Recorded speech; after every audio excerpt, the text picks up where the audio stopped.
Mag-ready po tayo sa pagbabalik ng Panginoon. Praise God. Kung may Bible po kayo, basahin po natin ulit. Although binasa na ito ni Brother Jehis sa Matthew 25, beginning verse 1 up to verse 13. Ito po ay mensahe ng Panginoon na dapat nating paghandaan dahil sa Matthew 24 na mention ni Jesus kung papaano po siya babalik. Sa pagbabalik ng ating Panginoon, ang sabi ni Jesus ay magkakaroon ng tinatawag na wars, rumors of wars, at mga magpapanggap na sila'y mga Kristo. Magkakaroon ng taggutom, at alam natin, nagkakaroon na ng krisis, di ba? Magkakaroon ng earthquake last year, several earthquakes sa Visayas, sa Mindanao, and this year, meron din sa Mindanao and Visayas. Magkakaroon ng persecution ng mga Christians, apostasy, betrayal, hatred, increase in deceptions, false prophets, increase of wickedness, diseases, love for money, rather than love for God. And then the gospel will be preached all over the world. And then the great tribulation, rise of more false Christ and false prophet with false signs and wonders. Yan po ay makikita ninyo sa Matthew 24. At sinasabi ni Jesus, bago dumating yan, dapat natin siyang paghandaan. Amen ba? Dito po sa Matthew 25, dito po natin makikita yung mensahe ng Panginoon na dapat po natin ay maging matalino tayo. Sabi mo sa katabi mo, maging matalino ka. Ayan, babasahin ko po sa New King James Version, 13 verses po ito at iisa-isahin po natin yung mga verses na ito. The parables of wise and foolish virgins, or parable of 10 virgins. Then, sabi rito sa verse 1 ng Matthew 25, then the kingdom of heaven shall be likened to 10 virgins. Ayan, makikita nyo rin po sa screen. Shall be likened to 10 virgins who took their lamps and went out to meet the bridegroom. Now, 5 of them were wise and 5 were foolish. Those who were foolish took their lamps, took no oil with them. Verse 4, but likewise took oil in their vessels with their lamp. So wise down. But the wise took oil in their vessels with their lamps. Verse 5, while the bridegroom was delayed, they all slumbered and slept. At midnight, a cry was heard, behold, the bridegroom is coming out to meet him. Verse 7, then all those virgins arose and trimmed their lamps. And the foolish said to the wise, give us some of your oil, for our lamps are going out. But the wise answered, saying, no, lest there should not be enough for us and you, but you go rather to those who sell and buy for yourselves. Verse 10, and while they went to buy, the bridegroom came, and those who were ready went in with him to the wedding, and the door was shut. Afterward, the other virgins came also, saying, Lord, Lord, open to us. But he answered and said, assuredly I say unto you, I do not know you. Watch therefore, for you know neither the day nor the hour in which the Son of Man is coming. Dito po makikita ninyo sa screen ay pinapakita ng Panginoon, nagtatanong yung mga disciple, Lord, kailan ka babalik? Kailan ka darating? And then si Jesus ay nagkwento at kinuwento niya ang wedding, papaano nagkakaroon ng kasalan, at ini-highlight ni Jesus yung 10 abay. Amen ba? Next slide. Meron dito sa ating nabasa ay may mga abay na 10 at meron ding hindi na-mention yung bride, ang na-mention yung groom. Amen ba? At na-mention na naantala yung pagdating ng groom at na-mention na ang lahat ng 10 abay ay may dalang ilawan. Amen ba? Paano po ang ilawan? Sa nung wala pang kuryente, nung araw, kahit dito sa Pilipinas, di ba, gumagamit tayo ng anong tawag doon? Gasera. So, bumibili tayo ng kerosene at merong lubid ba yun? May tali, ano? At sinisip-sip ng lubid yung gas or yung kerosene kapag ka ito ay may apoy. So, ganun din yung concept dito po sa oil naman na ginagamit. Ang oil na ginagamit sa ating nabasa, gumagamit sila ng olive oil. Sabihin mo sa katabi mo, olive oil. Ang kerosene, ito yung nanggagaling sa Strait of Hormuz. No? Kaya tumataas yung gasolina, tumataas yung kerosene, tumataas lahat ng produktong petroleum, pati LPG. Pero yung olive oil, ito ay galing sa puno ng olive. Tama ba? Para siyang, ang concept nito, para siyang kape. Di ba? Yung kape, cherry yun. Tapos, niluluto. Pero yung olive, ito po ay pag nagbunga, pinipitas po nila ito at ito ay kinakrush. Sa Tagalog ay pinipiga. Pinipiga. Amen ba? Pagka piniga ang olive, na bungang olive, anong mangyayari sa olive? Magkakaroon ito ng katas at pag piniga ng piniga, lalabas yung tinatawag na olive oil. At ang olive oil, yan ang ginagamit nilang gasera dahil hindi mausok. Yan, maganda. Kaya lang, medyo mahal ang olive oil ngayon. Amen ba? So, sa ancient, sa Old Testament, ginagamit ang olive oil para i-anoint ang isang appointed king or appointed priest. Si David, makikita natin, ginamit ng Panginoon ang oil sa pamamagitan ni Prophet Samuel para siya ay italagang susunod na hari. Ang olive oil ginagamit to anoint yung mga ginagamit sa templo. O kumbaga sa atin modern day, yung mga piano natin, mga microphone, mga sound system, ina-anoint for God's service. At ang olive oil ginagamit for a person to be consecrated, gawing banal, at gawing malinis. And other purpose ng olive oil para pagalingin at magbigay ng tinatawag na comfort sa taong may sakit.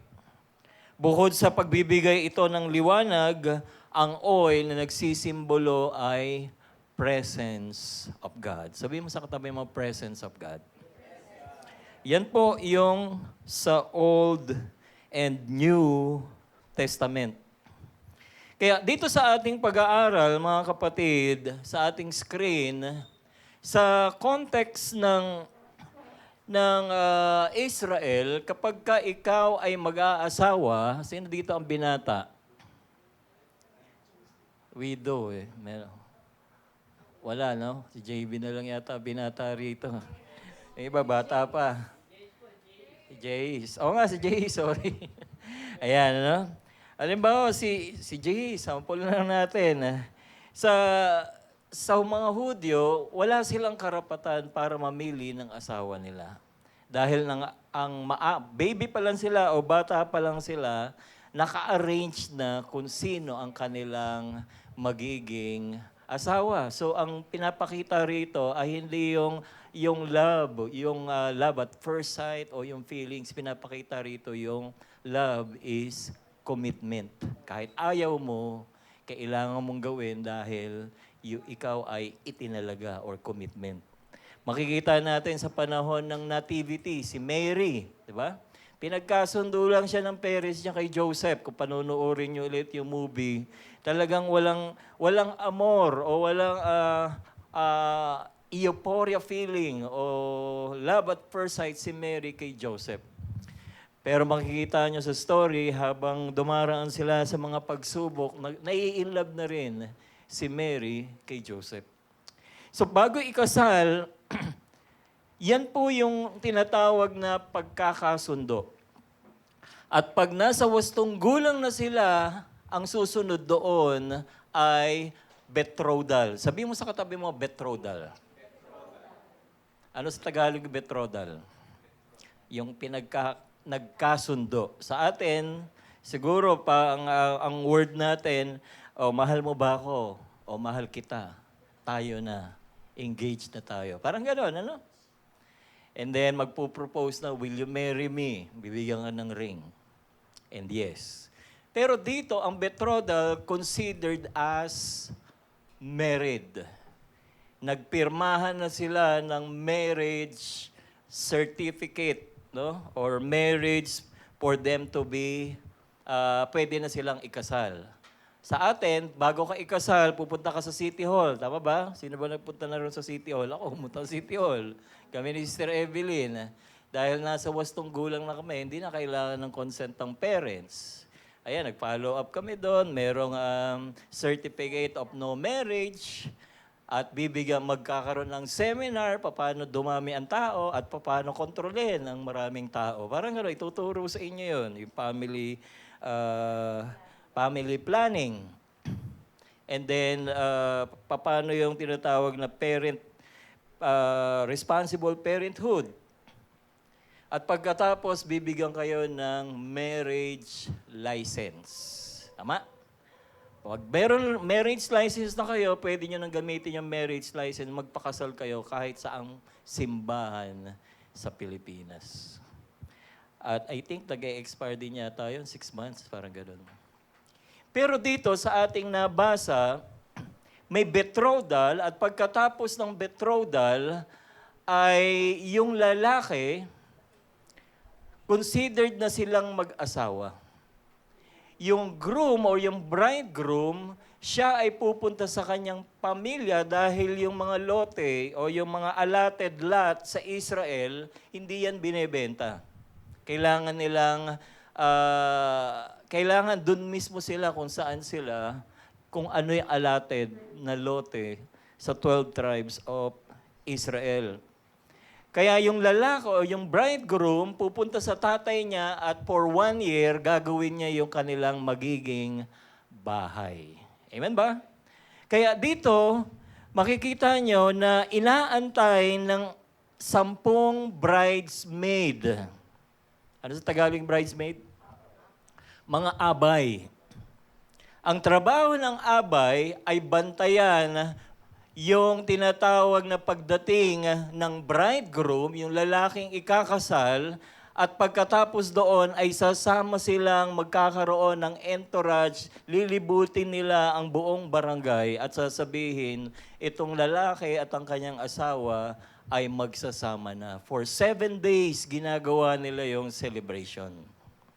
And then after 7 days, magkakaroon na sila ng tinatawag na, ito na po yung ending ng ating celebration. Umuwi na kayo at kami ngayon ay magsasama na. They will consummate their marriage. Amen ba? Kaya dito nabasa natin na merong 10 wise, 10 virgins. Yung 5 ay matalino at yung 5 ay hindi matalino. Sa kanilang pag-aantay, gumagamit sila ng tinatawag na torch. Sa English, sa Tagalog, ito ay sulo o lampara. Tama ba? Lampara. At gumagamit sila ng olive oil. Amen ba? Yung 5, ang sabi doon ay nagdala ng reserba. At yung 5, walang reserba. Kaya dito makikita natin sa ancient Jewish wedding, yung ginawa ng ating Panginoon sa betrothal, si Jesus, tayo po ay mga kaniyang iniligtas.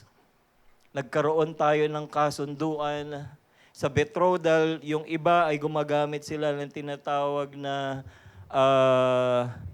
pagka ikaw ay makikipagkasundo sa iyong magiging asawang babae, nagbibigay sila ng dowry.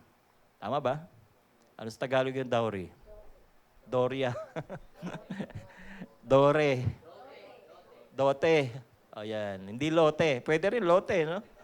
Kasi yung iba, binibigyan ng, 30 kamelyo ang aking dote. Ayan. O dowry. Pero si Jesus, mga kapatid, tinubos tayo hindi ng dowry ng hayop, kundi ng kanyang sariling dugo. Amen ba? Tinubos tayo ni Jesus, meron tayong value. At yung value na kinuha ng ating Panginoon sa dyablo para tayo bumalik sa Diyos, yung kanyang sariling dugo. And then yung bridegroom, dito po, the return of bridegroom for the Bible, yung ating inaantay na second coming of Christ. Amen? Tanong mo ang katabi mo, sabihin mo, handa ka na bang sa pagdating ng Panginoon? Pag dumating si Jesus, mga kapatid, handa na ba tayo? Amen. Kaya dito, pagka dumating ang ating Panginoon, kung may celebration, yung mga ikinakasal, meron tayong tinatawag na wedding banquet papunta doon sa langit. Amen ba? 7 years we are celebrating with Jesus, ating bridegroom, and we are His bride. Amen? Pastor, kawawa naman yung may iwan dito. Opo. Kaya nga yung message natin, balikan natin, be ready. Amen ba? Sige po, be ready. Isa-isayin natin, balikan natin yung verse 1. The kingdom of heaven shall be likened to 10 virgins who took their lamps and went out to meet the bridegroom. Mga kapatid, ang paghahari ng Diyos, balik natin sa verse 1, yung slide. Yung paghahari ng Panginoon, mga kapatid, inaantay, ito po ay imbitasyon sa lahat ng tao. Amen? Imbitasyon sa lahat ng tao. Kaya, ang sabi ng ating Panginoon, na ginamit niya yung talinhaga ng 10 babaeng matalino, 5 matalino at 5 namang hangal. Ang ating Panginoon, iniimbitahan lahat upang sila ay maligtas. Sa verse 2, now 5 of them were wise and 5 were foolish.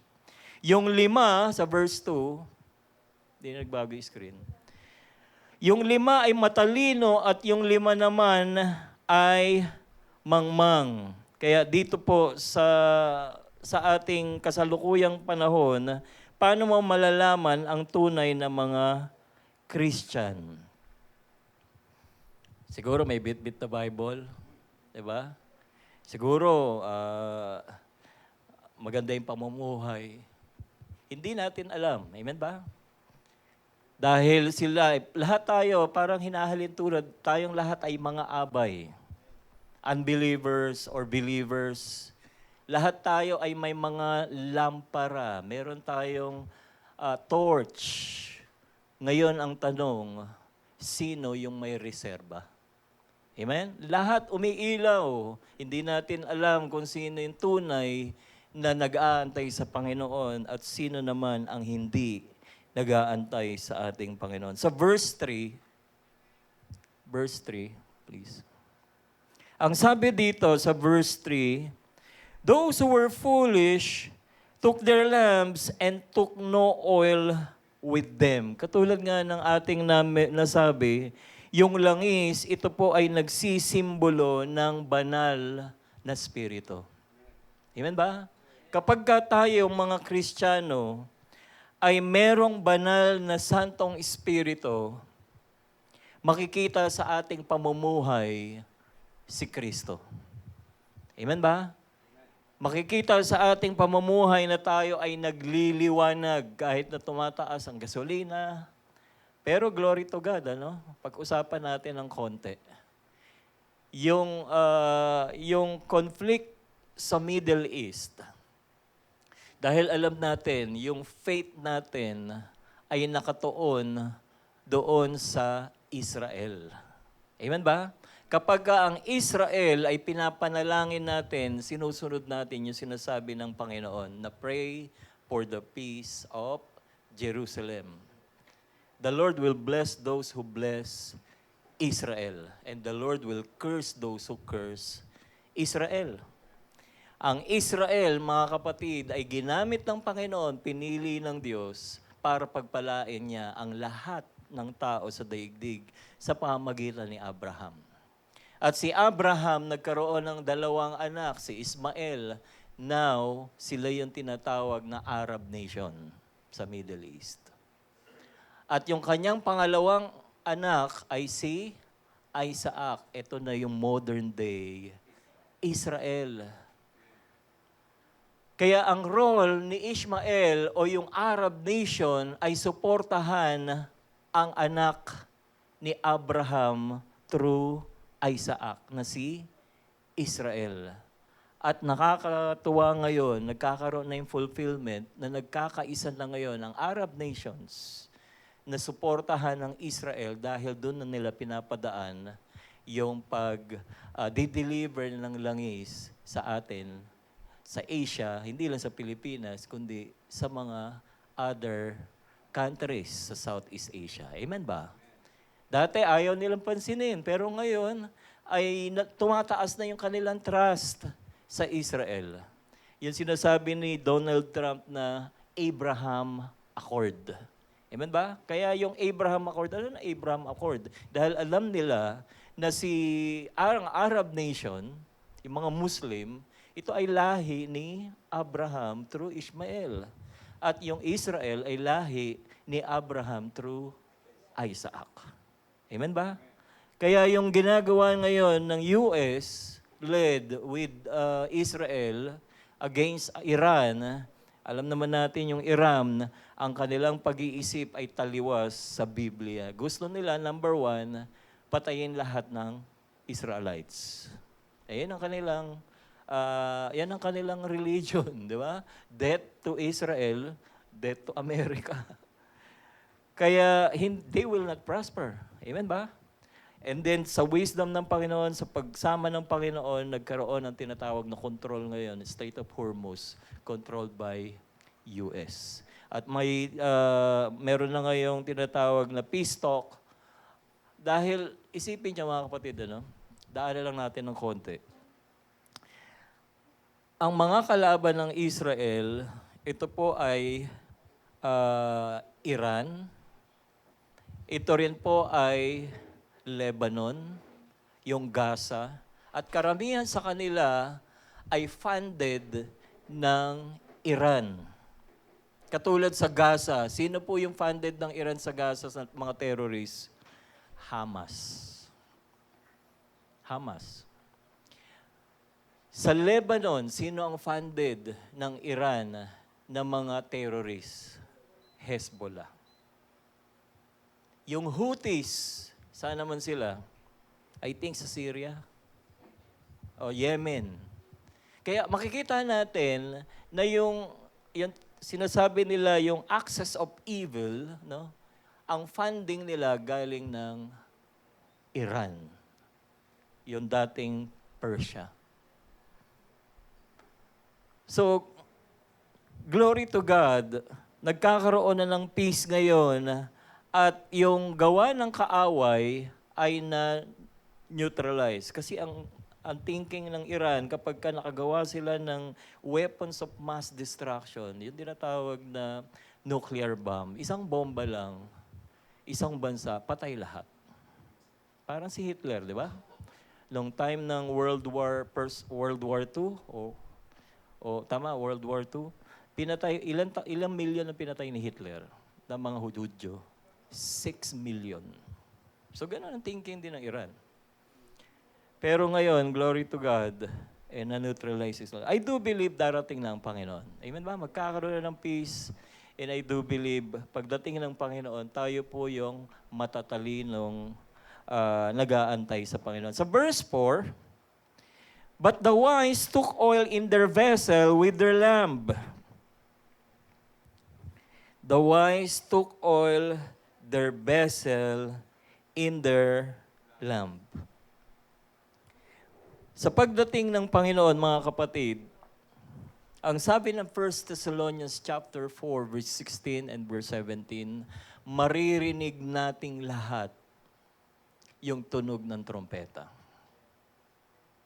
A sound will be heard by all those who has this belief on the Lord. At ang sabi roon sa 1 Thessalonians chapter 4, verse 16, lahat ng mga nananampalataya sa Panginoon, makakarinig sila ng trompeta na galing sa langit, at ang unang bubuhayin yung mga namatay kay Kristo. Amen ba? Sinong unang bubuhayin? Si Nanay Erlinda. Di ba? Muna tayo sa kanya.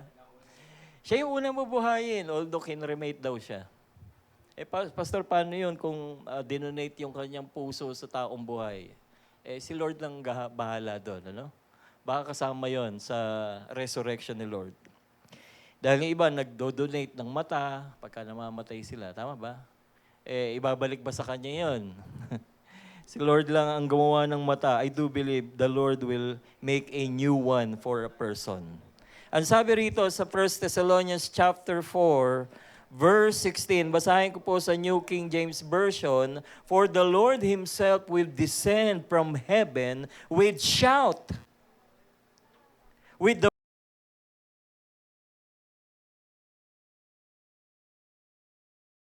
eyes first.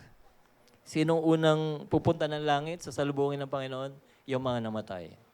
But wait, there's more. Sa verse 17, tayo naman.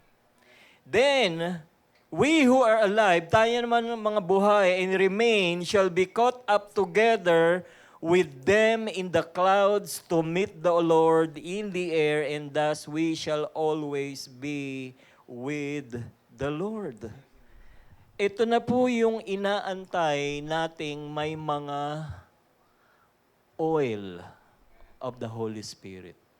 Nung tinanggap natin ang ating Panginoong Jesus, yung ating espiritu ay patay. Pero nung tayo po ay nakakilala sa Panginoon, yung ating patay na espiritu ay nabuhay na muli sa pamamagitan ng kanyang banal na espiritu. At binigyan tayo ng Diyos ng tinatawag na oil of the Holy Spirit at sinisindihan ng kanyang ilaw yung ating ilawan. Amen ba? Kaya nakikita ni Jesus ng Panginoon kung sino ang sa Kanya at kung sinong hindi sa Kanya. Dahil yung tunay na nananampalataya sa ating Panginoon, meron siyang ilawan at ang kanyang ilawan ay may tinatawag na olive oil or oil of the Holy Spirit. Amen ba? Kaya kapag hindi tayo nagbabasa ng Bible,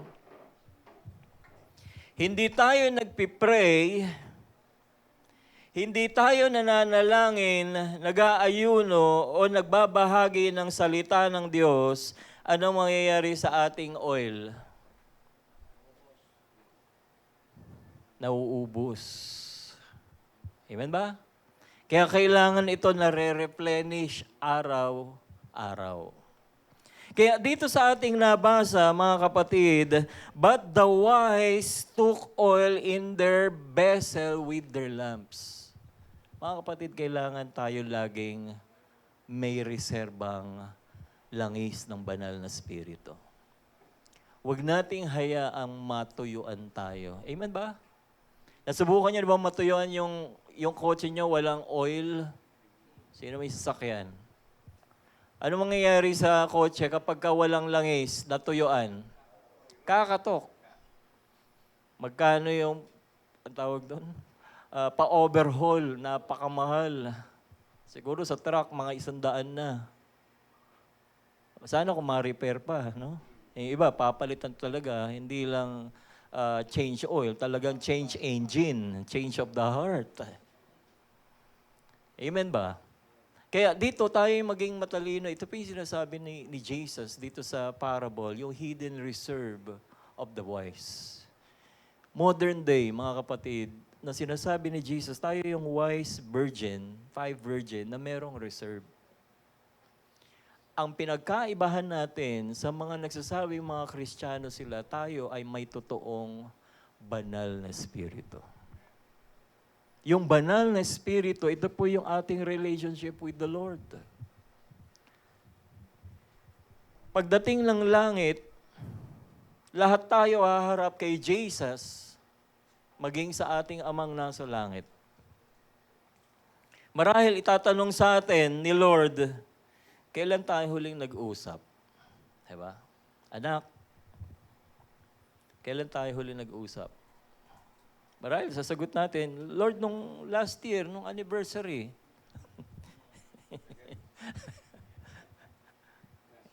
Dahil kapag yung oil natin, nire-replenish natin, kailangan natin kinakausap natin yung ating Panginoong Jesus. Amen ba? Kaya dito makikita po natin yung the hidden reserve of the wise, verse 4, verse 5, but while the bridegroom was delayed, they all slumbered. Diba, minsan, inaantay natin si Lord, Lord, ba't ang tagal mong dumating? Sa kaantay ko sa iyo, Lord, ito, nanghihina. Natural lang, nanghihina tayo. Natural lang, tinatamad tayo umattend ng Bible study. Amen ba? Naalala ko nung nagsisimula pa lang tayo dito sa church. Yung tinutukan ko yung mga kabataan. Dami namin, mga 30 kami, mga 30, 35. Pinakabata ron silang David. Lahat sila may init, may Holy Spirit. Gusto nila mag-serve kay Lord. May mga youth service na rin kami. And then, dumaan yung tinatawag na pagsubok. Ito na, dumaan na yung slumbered and slept. Nawala na. Unti-unting nauubos. May mga reasons bakit ayaw nilang bumalik, umattend sa church. And then sabi ko, siguro concentrate na lang ako sa isang faithful dito. Wala naman siyang choice. Silang David. Wala naman siyang choice. Dinadara ko sa church. Pina-Bible study ko.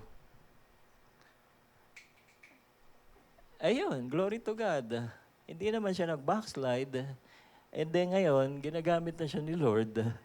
At siya naman yung nag-share ng gospel sa iba. Amen ba? Praise God. Minsan may mga sinisharean tayo na kahit anong gawin natin, parang nandito sila sa stage na to eh. Yung matagal pa si Lord darating. Diba? Ano muna ako, balik na lang ako sa dati kong buhay. Relax muna ako. Diba? Slumbered and slept. Natural lang yan, mga kapatid. Natural lang yan na nalalamig tayo. Natural na nawawala tayo minsan sa init ng una nating pagmamahal sa Panginoon. Pero ano yung habang tayo'y nag-aantay sa Panginoon, wag nating hayaang maubos yung ating relationship. Yung pakikipagniig natin sa Panginoon. Wag natin yung pigilan. Wag nating hayaang mawala. Amen ba? Wag nating hayaang mawala. Kaya dito sa ating sumunod na verse, ano po ang nangyari sa verse 6? Next slide. And at the midnight, a cry was heard. Ito na po yung pagtunog ng trompeta. Makikita natin kung sino yung tunay ng nasa Diyos at kung sino yung hindi sa Diyos.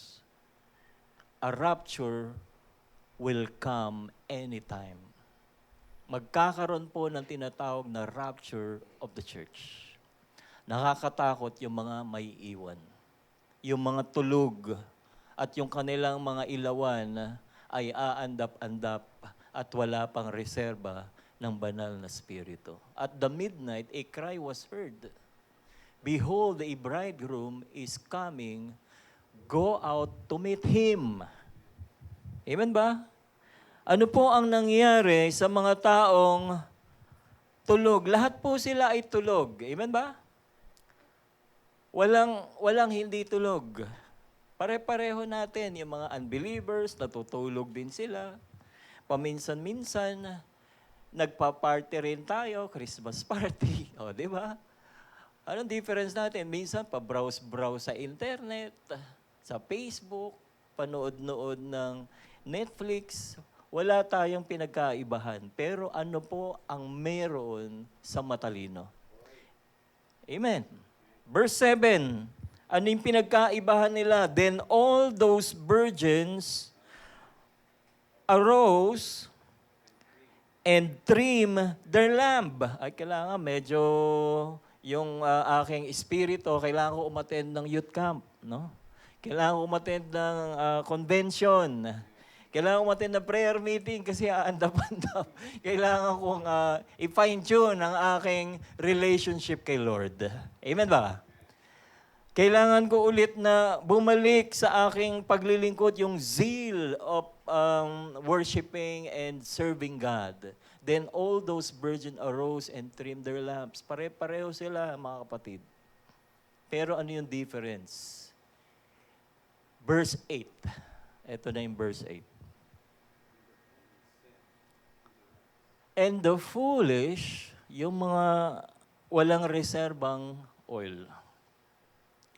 And the foolish said to the wise, give us some of your oil, for our lamps are going out. Pwede bang manghingi ng langis?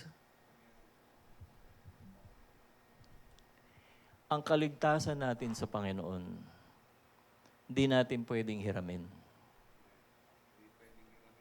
Pagdating natin sa Lord, lahat tayo haharap sa Kanya. Hindi pwedeng, anak ako ng pastor. Kaya ligtas na ako. Di ba? Hindi pwede, mga kapatid.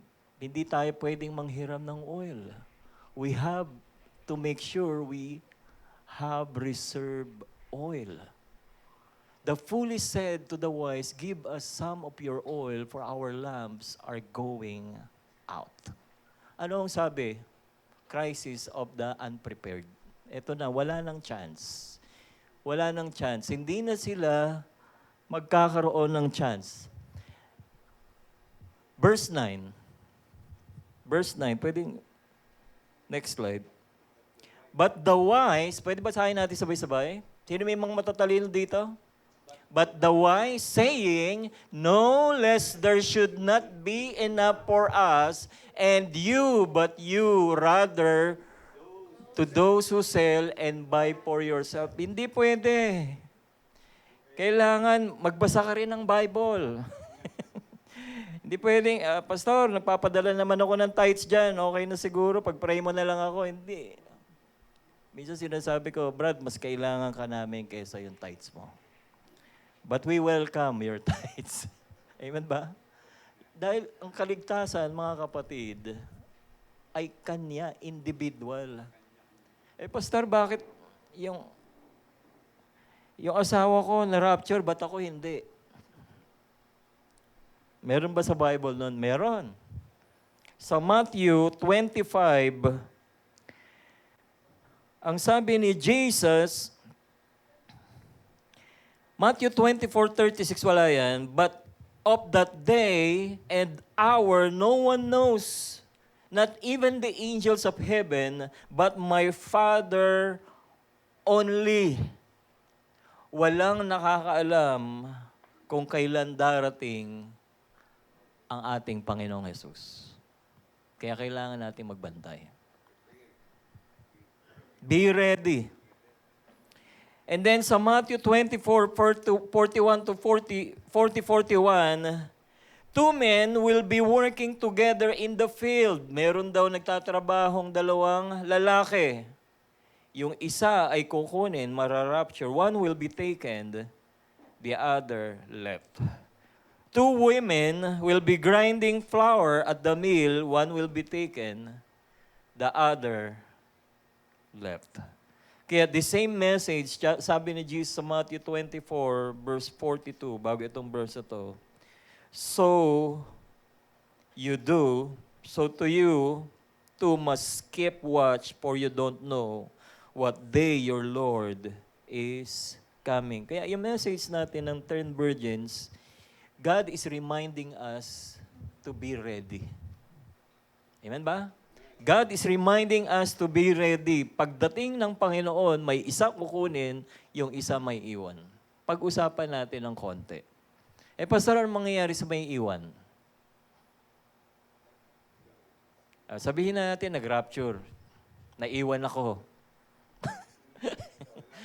Nawala na kayong lahat, naiwan ako. Naku po. Ano mangyayari dito sa daigdig? Magkakagulo.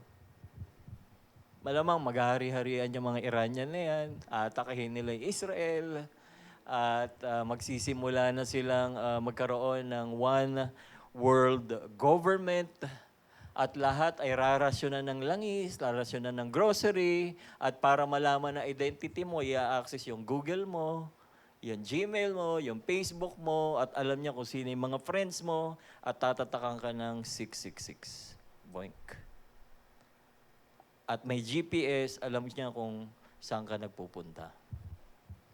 So yung iba na naiwan dito, maghahanap sila, ba't wala ng Sunday service dito sa Murphy? Ba't wala ng Bible study? Maghahanap sila ng Bible study. At may maghahari-harian. Ayun, tinatawag na tribulation period. Kalahati ng natitira dito sa buong mundo na hindi na-rapture, mamamatay. Uulan ng yelo, simbigat ng 50 kilos of snow. Yelo talaga, hindi snow. Talagang yelo, babagsak. Talagang mamamatay. Ano pa? Diba? Magdidilim for 3 days, walang araw. Magkakaroon ng famine. Magkakaroon ng lindol. At mawawalan ng tubig, dugo yung iinumin ng mga tao. So talagang ayaw natin mangyari yung mga bagay na yan. Amen ba? At gusto natin, hindi natin maranasan yung paghihirap na yun. Kaya sabi ni Jesus dito, mga kapatid, be ready. Be ready. And then sa Matthew 7, 21 to 23, not everyone who says to me, Lord, Lord, shall enter the kingdom of heaven, but he who does the will of my Father in heaven. Many will say to me in that day, Lord, have we not prophesied in your name? Lord, nagpupropesiya po kami, nangangaral po kami sa pangalan ninyo. We cast out demons in your name and done many wonders in your name. Then I will declare unto them, I never knew you. Depart from me, you who practice wickedly, disregarding God's command. Matthew 7, 21 to 24. Ayan po yung mangyayari, mga kapatid. Ano po ang sinabi rito? Wala na silang chance. Verse 10. Verse 10 na ba? Nawala. Verse 10, and while they went to buy, the bridegroom came. Dumating na yung lalaking ikakasal. Para sila po ay magkaroon ng wedding celebration.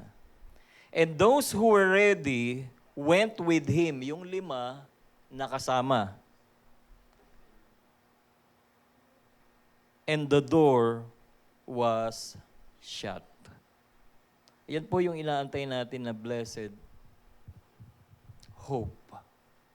Pagdating ng rapture, wala nang chance yung mga tao para maligtas. Ang kaligtasan ay ngayon. Amen ba? Tayong ready, bigyan natin ng chance yung iba na maligtas. Let's extend to them the gospel, the good news. Ayaw natin, the door will be shut to them. Amen ba? Ano po ang sinabi ng Panginoon sa mga naghabol? Naghabol naman sila eh. Di ba? Mattend naman sila ng Bible study rin afterwards. At saka nagbasa ulit sila ng mga Bible. Anong sabi ni Lord? 11, afterward, the other virgins came also saying, Lord, Lord, open to us. Ito na po sila, the plea of the left behind. Nagmamakaawa sila. Alam niyo yung istorya ni Noah? Nagmamakaawa sila. Milyon-milyong mga tao gustong makasakay sa barko ni Noah. 120 years ginawa yung barko ni Noah. Pati yung mga engineer, mga architect, mga manggagawa, karpentero, yung mga tumulong o binayarin ni Noah para itayo yung arko. Siguro natatawa sila, hindi ko nga alam ba, tayo gumagawa ng barko sa tuktok ng bundok eh, di ba? Pero nung flood, nagkaroon ng great flood, sino na lang ang naligtas? Si Noah, yung 3 niyang anak, pati yung mga girlfriend, tsaka asawa ni Noah. 8. Anong nangyari sa populasyon, first generation? Patay lahat po sila. Because the Lord was shut. Sinarado ng Panginoon. Kaya ngayon, the same, ang sabi ng Panginoon, ang pagdating ng anak ng tao ay katulad ng time ni Noah. Mga tao naglalasing, nagkakainan, nagiinuman. At nung dumating ang flood, ito na yung sinasabi nila, Lord, open to us the plea of the left behind. Verse 12, but he answered and said, surely I say to you, I do not know you. Masakit ano, mga kapatid? Alam ba, sabihin sa atin ni Lord, who you? Diba? Nakareceive lang kayo yung text na gano'n, nag-text kayo, kita tayo sa tagpuan, who you? Diba? Who you? Parang masakit na. Hindi mo pala sinave yung number ko, di ba? I'll never knew you. Hindi kita kilala. Anong sabi ng Panginoon? You disregarding God's commands. Kaya kapag hindi natin ginagawa yung inuutos sa atin ng Panginoon, makakalimutan tayo ni Lord. I do not know you. Yung sinabi ni Lord, I do not know you. The rejection, I do not know you. Nasubukan nyo na ba yun, na itakwil kayo? Ang sakit nun, ha, mga kapatid. Masakit yun. Verse 12. Last na po ito. And then we will pray. Last verse. Last verse na po tayo. So therefore, ano sabi ni Jesus? Watch, therefore, for you know neither the day nor the hour in which the Son of Man is coming. Kaya tayo po ay maghanda sa pagdating ng Panginoon. Be ready because you do not know the day of the hour. Kaya mga kapatid, kaya tayo nagkakaroon ng Sunday service. Kaya tayo nagdi-disciple. Bakit? May youth camp, may convention. Para yung ating ilawan ay laging nare-replenish. Hindi mapupudpud yung ating relationship with our God. Amen ba? Kaya tayo nagpe-prayer meeting, nagba-Bible study, discipleship meeting, once a month, women's Bible study. Kahapon, nandun sila sa bahay namin. Diba? Ang saya. Diba? Yung ilawan natin, nare-recharge. Amen ba?